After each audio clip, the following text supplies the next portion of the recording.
श्रीसूर्य अष्टोत्तर शतनाम स्तोत्रम्। अरुणाय शरण्याय करुणारससिन्धवे अशमान बलायार्त रक्षकाय नमो नमः। आदित्यायादिभूताय अखिलागमवेदिने अच्युतायाखिलज्ञाय अनन्ताय नमो नमः। इनाय विश्वरूपाय इज्यायेन्द्राय भानवे इन्दिरामन्दिराप्ताय वन्दनीयाय ते नमः। ईशाय सुप्रसन्नाय सुशीलाय सुवर्चसे वसुप्रदाय वशवे वासुदेवाय ते नमः। उज्ज्वलायोग्ररूपाय ऊर्ध्वगाय विवस्वते उद्यत्किरणजालाय हृषिकेशाय ते नमः। ऊर्जस्वलाय वीराय निर्जराय जयाय च उरुद्वयाभावरूपयुक्ता रवेशारथये नमः। ऋषिवन्द्याय रुग्भन्ते रक्षचक्रचराय च ऋजुस्वभावचित्ताय नित्यस्तुत्याय ते नमः।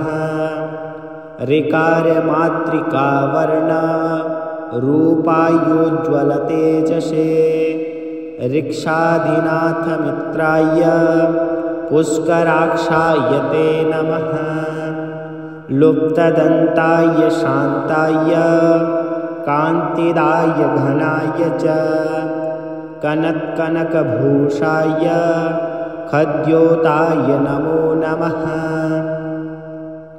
लोनिताखिलदैत्याय सत्यानन्दस्वरूपिणे अपवर्गप्रदायार्थ शरण्याय नमो नमः। एकाकिने भगवते सृष्टिस्त्यन्तकारिणे गुणात्मने घृणीभर्ते बृहते ब्रह्मणे नमः।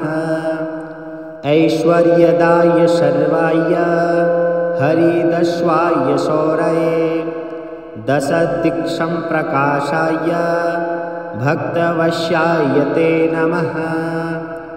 ओजस्कराय जैने जगदानन्दहेतवे जन्ममृत्युजराव्याधिवर्जिताय नमो नमः। औन्नत्यपदसञ्चार रथस्थायत्मरूपिणे कमनीयकरायाब्ज वल्लभाय नमो नमः। अन्तर्बहिप्रकाशाय अचित्यायात्मरूपिणे अच्युताय सुरेशाय परस्मै ज्योतिषे नमः। अहस्कराय रवये हरये परमात्मने तरुणाय वरेण्याय गृहाणां पतये नमः। ॐ नमो भास्करायाद्दि मध्यान्तरहिताय च सौख्यप्रदाय सकल जगतां पतये नमः। नमः सूर्याय कवये नमो नारायणाय च नमो नमः परेशाय तेजोरूपाय ते नमः।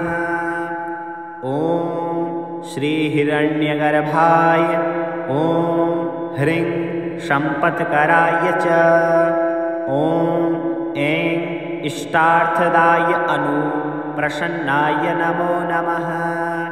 श्रीमते श्रेयसे भक्ता कोटिसौख्यप्रदायिने निखिलागमवेद्याय नित्यानन्दाय ते नमः। इति श्रीसूर्य अष्टोत्तर शतनाम स्तोत्रम् सम्पूर्णम्।